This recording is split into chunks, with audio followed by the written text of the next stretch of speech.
Namaste, and thank you for visiting our paper. I am Raj Vedan. I'm the director of Arsha Vidya Satsanga based in Katy, Texas in USA. And my co-author is Sitaram Ayagiri, who is an independent scholar of Vedic studies in Katy. We are neighbors in Katy. The title of our paper is European Origin of Vedic Deities. A quick outline. So I'll first present the problem that we selected over here. I'll show that 5 frameworks have been used to control the narration of Indian history and certain consequences that fall out of adopting these frameworks.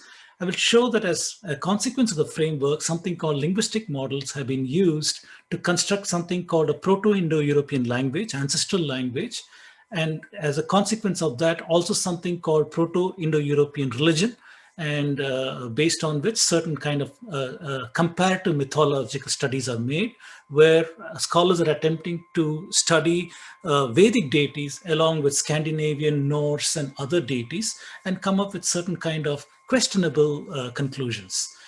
My co-author Sitaram Ayagiri will take up questions on Sanskrit translations.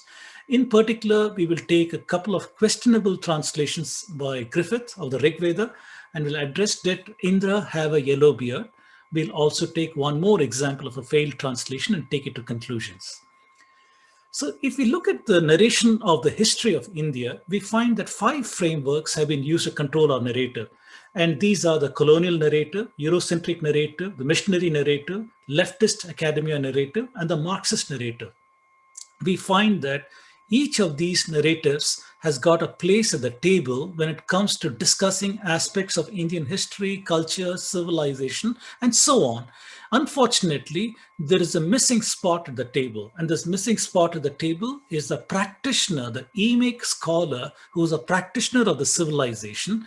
Unfortunately, this person does not have a voice in the narration of his own experience, understanding of the civilization and culture, because only alien lenses are allowed at this table. And in today's talk, we will try to bring out the absurdity of not taking the understanding of culture, understanding of civilization with deep knowledge systems that is done by an emic scholar. If you don't use that understanding, the translations are all become questionable. So what are the consequences of these 5 frameworks? We find that early colonial historians are motivated by a desire to uphold biblical chronology and to show that Indians are inferior to Europeans in terms of science, technology, and so on. They wanted to show that Indian sciences are primitive and backward. The Eurocentric analysis gave way to linguistics, the field of linguistics, which analyzed the Indo-European languages and led to something called the PIE homeland in Central Asia, also gave notions of European supremacy. Now, the language called PIE eventually resulted in something called an Aryan invasion theory, as a consequence of which Dravidians are assumed to be different people. Now, when the missionaries encountered linguistics assertions that there are 2 language families in India, one is the Aryans, the other one is the Dravidian language family, they tried to exploit these divisions, so-called divisions, to their advantage, to try and show that the economically depressed people of India were oppressed people because of the so-called imposition of Vedic structures on them. And they fueled the anger in people, the aspirations and anger in people were fueled to remove them from the Vedic culture. Once they could remove them from Vedic culture, they were easily translated to Christianity.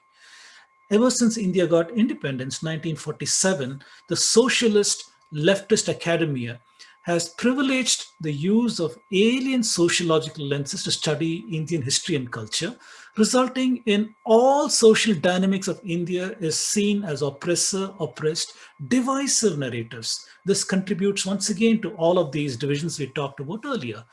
Also, for the last 50 years, the Marxists have been controlling the education sector in India, and their desire is to subvert and to destroy the Indic identity, in this case, Hinduism, so that they can replace it with this Marxist utopian classless society.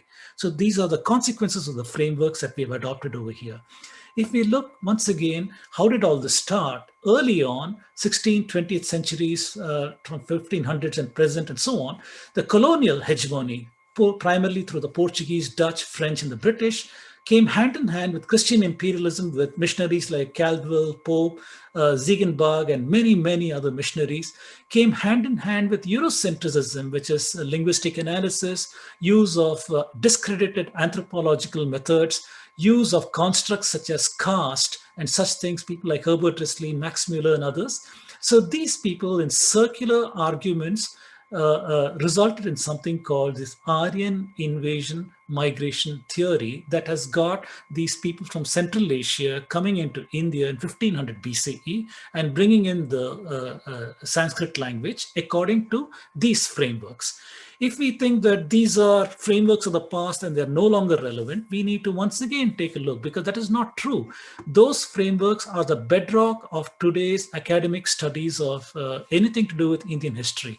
So the Aryan migration invasion theory is used along with ethic sociology by academicians, hand in hand with methods like archaeology, which fortifies these linguistic models. People like Maria Gimbutas, Colin Renfrew, and others, and having discovered the Harappa civilization by Marshall and others, they use these things in certain narratives. And today that's further fortified by use of genetics by people like David Reich.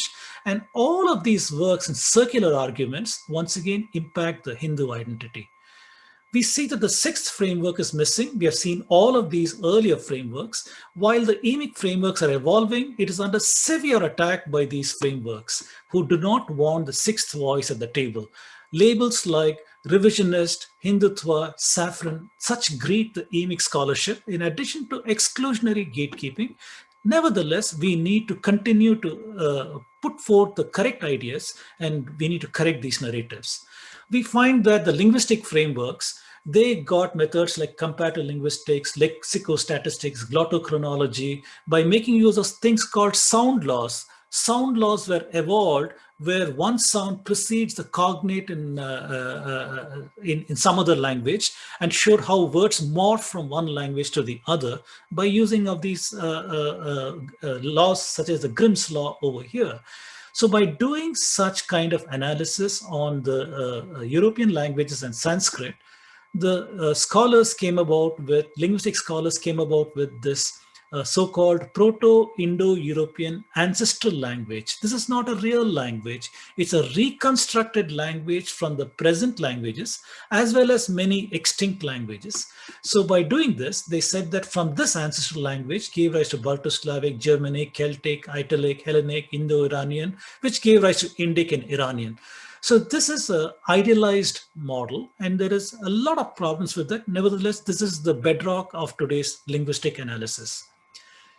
So this also gave rise to the Aryan invasion, the so-called notion that this linguistic people, this group came from Central Asia into India 1500 BCE, and it was an invasion or a migration and so on. And even today we find assertions like this. There are two camps, the out of India camp, the emic scholars who come with certain kind of narrations, and the Aryan invasion theory camp that comes with some other narrations. And people say things like Slavic and Celts had Vedic deities. How is it possible? Greeks stories are similar to the Hindu stories. How is it possible? Mitannis and Hittites in Turkey and Syria, they had Sanskrit. How is that possible? Or the Rig Veda says that Indra had a yellow beard because of the translation that Griffith told us. How is that possible? All this, according to the people who say Aryan invasion theory, they say all this shows that Sanskrit came to India from Central Asia. In this paper, we want to study these assertions and see, is it possible? So next, the idea that there is a Proto-Indo-European language spoken by some people who lived in their homeland in Central Asia also gave rise to the notion, what was their religion? The religion also they assumed was something called Proto-Indo-European religion, and the field of comparative mythology was born to reconstruct the so-called PIE religion. And today we find four schools have evolved.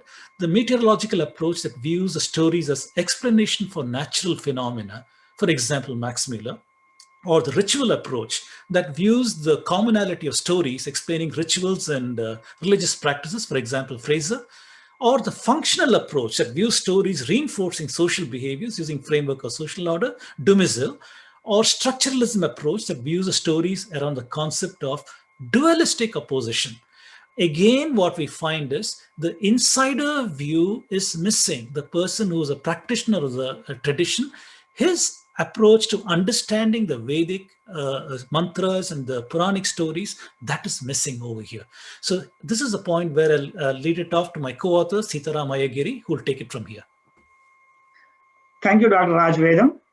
As some of you know, Sanskrit is of two types. One is Vedic Sanskritam, the other one is Vyavaharika Sanskritam.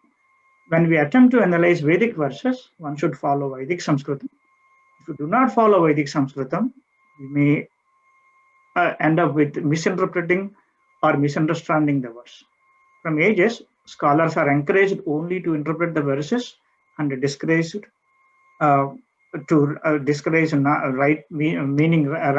the meaning of the verses. For interpreting Vedic verses, we should follow certain frameworks. That framework should consist of identifying the subject of the verse, acquiring the subject knowledge, and applying that particular subject knowledge to the verse. Traditional scholars mandate, or at least made it almost recommended, having knowledge on 6 basic Vedangas. Next slide, please. So these Vedangas, Veda is 4 Vedas, Rig Veda, Yajurveda, Samveda, Dharmaveda. Each Veda has got Samhita, Brahmana, Adha, Aranyaka, and Upanishad. We all know that is called Shruti. Now we have got the Vedangas, the limbs of Vedas. Siksha, Chandas, Vyakarana, Nirukta, Kalpa, and Jyotisha. And Siksha talks about the sounds and the pronunciation of the syllables. Chandas talks about the mastery of the rhymes and the meters. Vyakarana talks about the study of the word and sentence structures. Nirukta talks about the meaning of complex words and phrases. Kalpa talks about the performance of the rituals. And Jyotish Shastra talks about the finding out the auspicious time based on the celestial objects to perform such rituals like marriage, housewarming, Kameshti Yajna, and so on and so forth.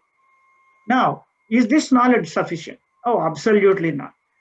Ours is not a closed system. Instead, it is highly open system. Scholars highly encourage you to pursue as many subjects as possible, as in depth as possible, before you attempt to interpret any Vedic verses. And this particular thing is explicitly mentioned in Taittiriya Upanishad, saying that Swadhyaya Pravachaneta. Swadhyaya means you have to do your own research. So, Pravachane means you have to communicate to the others, discuss, and get it corrected. So, Swadhyaya. So, giving that, we should also encourage knowledge on other subjects. Next slide, please. So, you have to study the culture of the land, law of the land, history of the land, geography of the land, what weather patterns of the land, science like traditional sciences like physics, biology, geology, medicine. You name it, you should as much knowledge as possible in order to interpret the verses.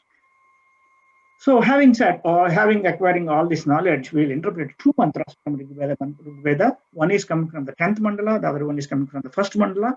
The 10th mandala mantram is a 26th sutra and 4th verse.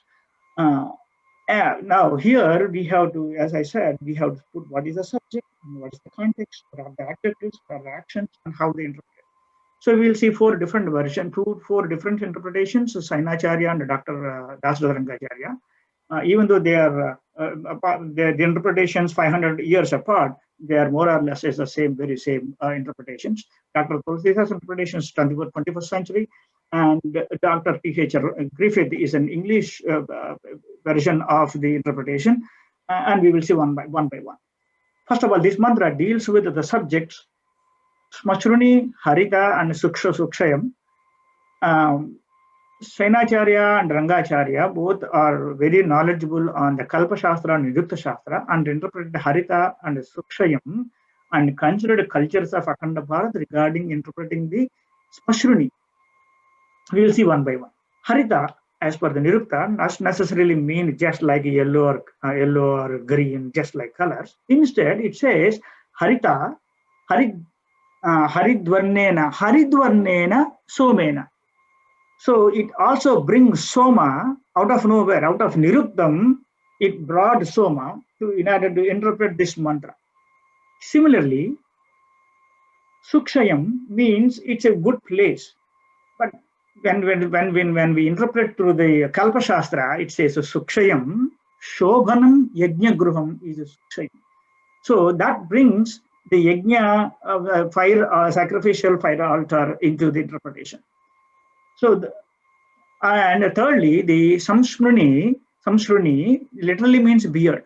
However, if you look at the culture and Nritya Shastra, then it says both it is beard and mustache together. And also you can also it also include your hair also. So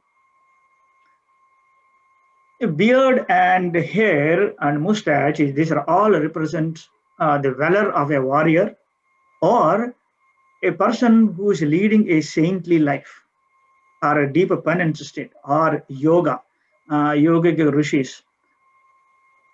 And this knowledge, such knowledge, with all this knowledge, such opens up meaningful interpretation of the words, as we see in the Sainacharya and Dasaratharankacharya. However, Dr. Tulsi Ram chose this as meaning for the Samsruni as the healthy green crops with good, with the life energy, that is the Soma.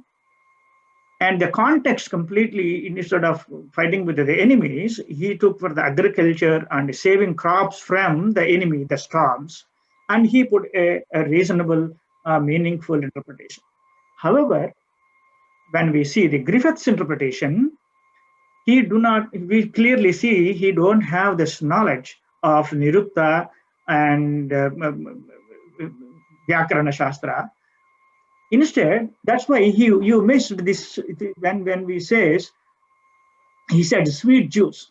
When you put sweet juice, it doesn't have any color. It doesn't have anything with sweet juice is a sweet juice. Whereas a soma, it has come in two versions. One is a green and yellow. One is oil and one is juice. Soma juice and soma juice. Those two are different things. Oil you apply to your beard and you drink. Okay. Whereas soma juice, sweet juice, you will only drink, and soma oil, mention of soma oil doesn't even come into picture, and it leads to a different interpretation, which is completely out of context compared to Sainacharya, Dasaratharankacharya, and Tulsi Ram. And similar lines, we'll analyze another mantra. Next slide, please. This is from first mandala and 164th sukta, 41st verse. Here, the subject is Gauri. Gauri has got several meanings in Sanskrit. One is Vak, the other one is light of consciousness, and sunlight, and a cow, and things like that. However, Sainacharya and Dr. Rankacharya took the Vak as the Gauri. However, in this Vak also has got 4 different gradations, namely Para, Pashyanti, Madhyama, and Vaikari. They took Madhyama in particular. Why? Because para means it is the prana, it is the energy of the sound. Not necessarily the sound is already uttered. Whereas Pashyanti is the stage where the voice manifests in the mind, and in other words, one can visualize the meaning and intention of the sound. In Madhyama, the stage where the voice manifests in Indriyas, and it has been produced but not yet reached the receiver. In Vaikari state, all 4 stages come into play. It is produced, uttered, transmitted, and received by the receiver. Out of these 4 gradations, they took Madhyama, Vak, as Gauri. Once the sound is being produced, divine produced in the space, it has to be propagated to the receiver on earth. So then they described the propagation using the word padas. So first pada, they said that's the divine sound in the space itself. Then the 2 padas, they attributed to the clouds and the upper space. 4 padas is 4 main directions like east, west, and north, south. And 8 padas, they described as 4 main and 4 intermediate directions, like north, west, south, east, and etc. 9th pada, it is upward. It is indicating the upward spread indefinitely into the unlimited space. Whereas if you see the Dr. Tulsi Ram's interpretation, his subject is completely different. It's the light of consciousness. So how do you achieve this light of consciousness? Then using these padas. What are the padas? The first thing is the first pada of Vedam itself is the entire knowledge system of knowledge of the Vedam. 2 parts is knowledge as well as action, taking action towards attain this knowledge. And the four padas defines indicates four Vedas, and 8 padas will indicate 4 padas, 4 Vedas plus 4 Vedanga, 4 Upavedas such as health science and military science, etc. Ninth being the grammar, phonetics, astronomy, anything to add value to the interpretations or understanding the Vedas. So this is all this is to attain the Sanatana Dharma based enlightenment. And as I said, it is pretty much open. Our knowledge systems are open. If I can interpret the Gauri as the sunlight, and then I have to justify the sunlight's propagation using padas. As we all know, that sunlight is coming with spectra, and a lot of frequencies we filtered before it reaches us in the ionosphere, troposphere, and things like that, and it undergoes reflection, refraction, everything. And unwanted dangerous radiations will be absorbed, and we will get a very limited bandwidth of. We can do that because we are all following either the acquired knowledge of the subject or the Vedangas. However, if you look at the Griffith's interpretation, where he did not choose to interpret using Vedic Sanskritam, he has Gauri as buffalo.